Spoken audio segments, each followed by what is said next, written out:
Hello and welcome again to Life Without Shakers. We are once again in Lake District, once again by the shores of Ullswater. And although we are still walking the Wainwrights, we've got something a little bit different for today. It is another 11 or 12 mile hike, but there are no high fells. There should be not too much arduous climbing, and probably 2 or 3 miles of road walking, I think. Yeah, this is a Mel Fell medley, picking up Gowbarrow Fell, Little Mel Fell and Great Mel Fell. Yeah, strange one. It's the northern outliers of the eastern fells. None of them are really over about 570 metres high, really. So it's, yeah, it's a little bit of a leisurely stroll in the countryside today. But there is something rather spectacular as an early highlight to the walk coming up very shortly.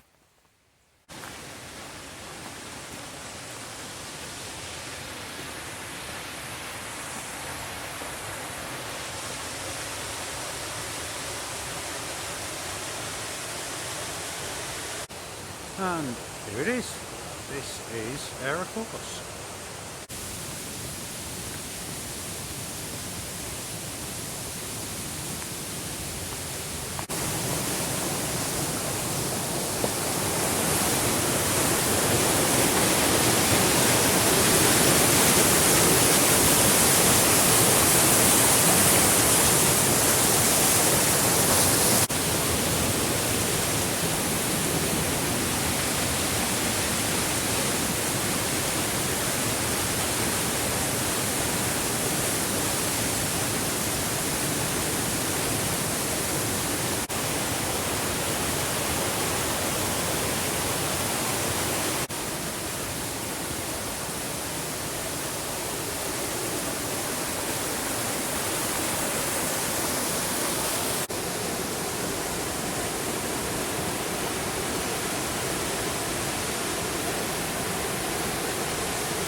Well, technically Aira Force was the first and largest of the falls that we've just seen, but quite a spectacular watery world all the way up the river from there. Okay, that was the appetizer. On with the main part of the walk. So I hope to get some sort of view from one or other of the summits that we're going up today. Otherwise, we've basically had the most exciting part in 35 minutes. Press on.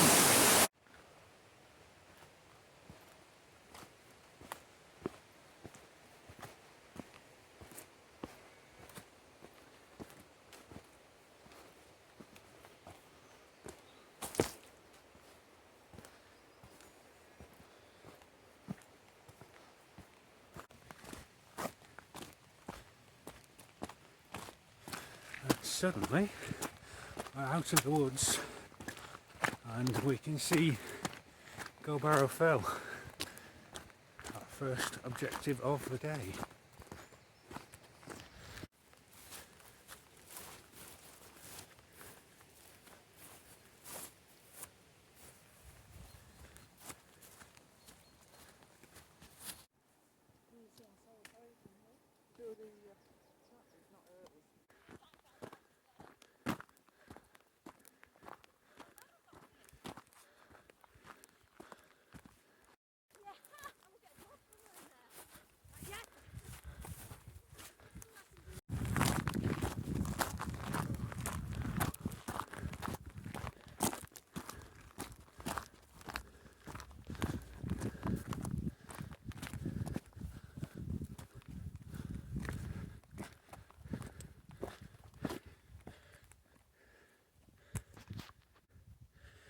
And this is Gowbarrow Fell, Wainwright number 28, 1,579 feet.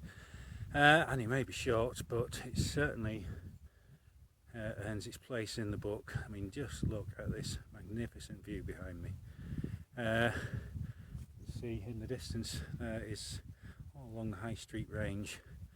Then you can pan round, you get up towards Helvellyn and Chums. Then the Skiddaw and Blencathra ranges back there. And of particular interest are our next two objectives today. That is Little Melfell, just there, and then panning around to Great Melfell. Two little mounds in the landscape and not too far away, so let's push on.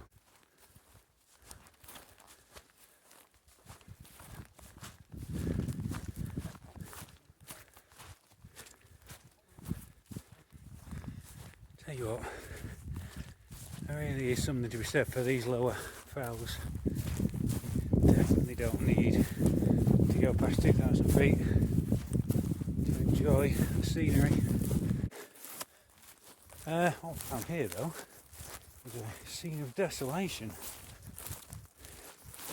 Assuming this was cut down on purpose.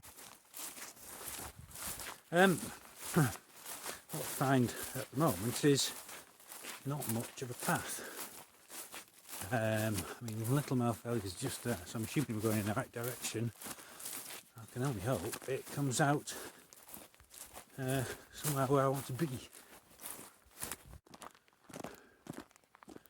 Right, I'm not quite sure I followed the path I was hoping to follow, according to the OS map and Wainwright, but it appears to have brought me out to a bend in the road that Wainwright describes as the house, and right above, right in front of me, is a path going up Little Melfell.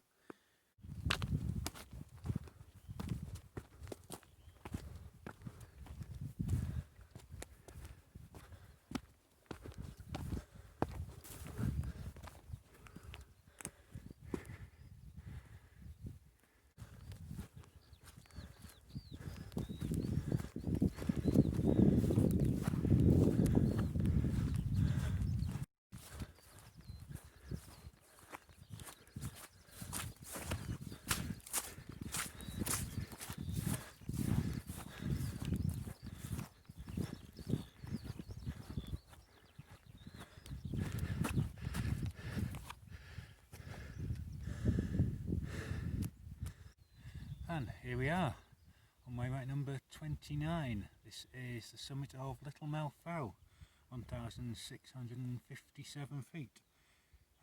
Wainwright says Little Melfell is an outlier of the Helvellyn Range and the last lakeland fell in the northeast, before the high country falls away to the wide plain stretching to the distant border. It is an uninspiring, unattractive, bare and rounded hump. The sublime touch that made a wonderland of the district overlooks Little Mel, and view walkers halt their hurried entrance into the sanctuary to climb and explore it. In truth, there is little to explore. He really doesn't like this hill. He does also go on to say, Little Melfell barely merits inclusion in this book. It is a fell, the name says so, but is not the stuff of which the true fells are made. I mean, to be honest, I think it's okay. I mean, you still got a view down to Ullswater.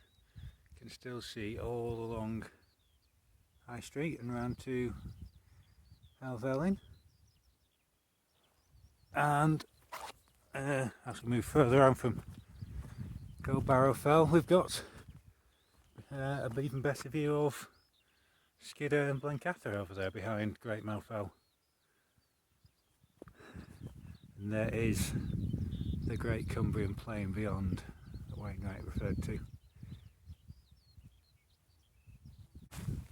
And onwards to Great Melfell, which is just there.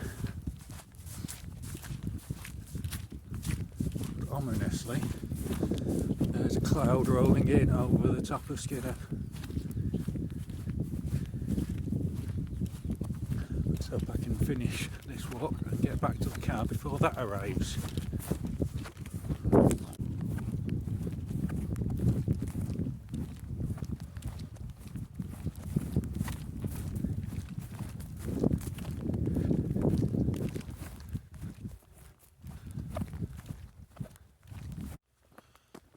Just walking along now, trying to find the footpath that's going to take me across towards Brownrigg Farm and the foot of Great Mouth Fell. It's a nice little peaceful track that I've found. Let's see, across this little valley across to Great Mouth Fell. There's barely a soul in sight, not a car moving. Rather wonderful. Something tells me it's this way. What an extraordinary walk. You really wouldn't think that this was in the Lake District. Certainly not what you'd associate with the Lake District Fell walk. It really is like walking through some nice Lake District farmland. I'll be back on the Gritstone Trail. Sit rep. That footpath, which is unambiguously marked to Great Mouth Fell via Brownrigg, led directly into what can only be described as a swamp. So now I'm carrying around 2 bullfuls of bog water, which is marvellous. And this now is the track up to Great Mouth Fell, and the good news keeps on coming because it's just started spotting with rain.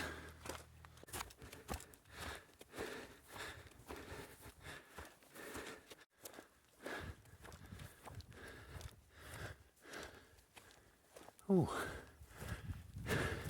3 white horses as we approach the summit.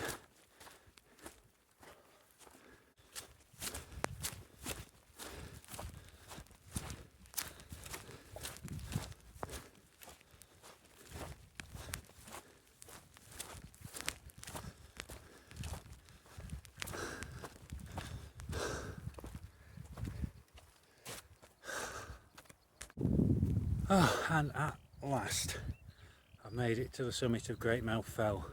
This is 1,760 feet. This is Wainwright number 30. And I have to say that was quite frankly the worst climb I've done in a long time, because I followed what was signed as a National Trust access, which turned out to be nothing but an inclined swamp. And to top it all off, it's now raining fairly steadily, so what there was of a view is now obscured by cloud.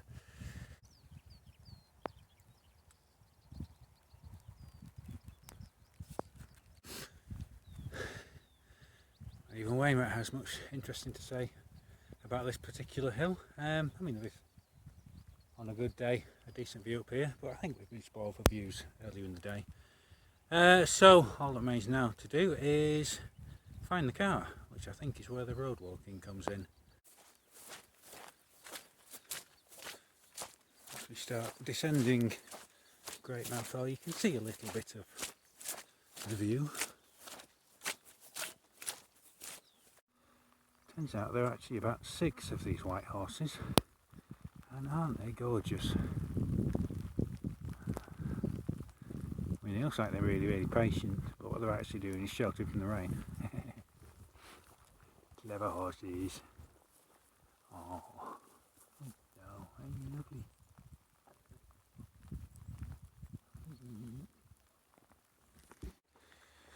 And finally we begin to approach the rear slopes of Gowbarrow Fell again, and walks back on the footpath, takes us back towards Aira Force and the car park. Not really filmed any of the last couple of miles because it was persistent drizzle and it didn't seem like there was much point getting the camera out to get wet just to film some dreary tarmac.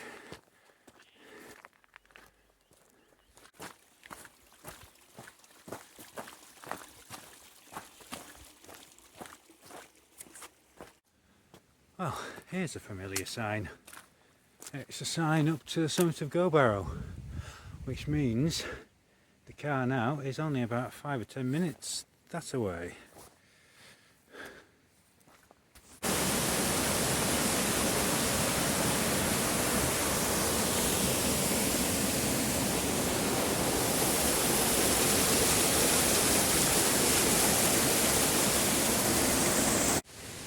And at long last, I'm back at Aira Force, just around the corner from where I parked the car.